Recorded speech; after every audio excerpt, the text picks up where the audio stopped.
I finally finished reading The Night and the Moth by Rachel Gillig, and this was one of the best reading experiences that I've had all year. In this book, we are following our main character, Sybil Delling, who is a diviner, one of only six in this world, and she basically performs these dreams that serve as premonitions for good or bad omens, and she can read people's futures. She is almost to the end of her service when the king rolls up with his knights and sends everything into a tailspin. From there, her other fellow diviners start to go missing one by one, and Sybil makes the decision to join forces with the king and his knights to go in search of them. One thing I will say about this book was that the pacing was fantastic. It always felt like we were making progress toward our goals, and I never felt like there was any stale or stagnant moments. There was always momentum. Every time I picked up this book, it took me only a couple pages to be sucked right back into the story. I fear that what everybody says is true. Rachel Gillig is the queen of gothic fantasy. The gothic, dark, eerie vibes of this world and this setting were probably my favorite part about this entire book.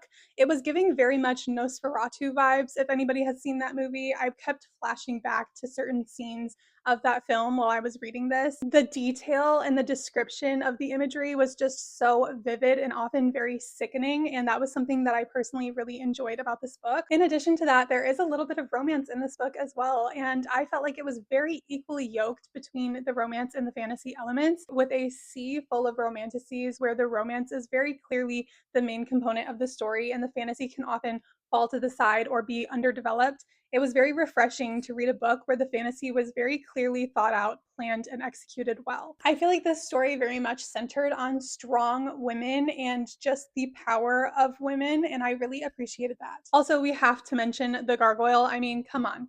Best sidekick to ever exist. Tell me I'm wrong. The ending of this book did take me by surprise, and I am so excited and so down for book two. Rachel Gillig, if you are seeing this, girl, get on it. I gave this book a 4.5 out of 5 stars. The only thing that was holding it back from a true 5-star for me was just that 5-star feeling.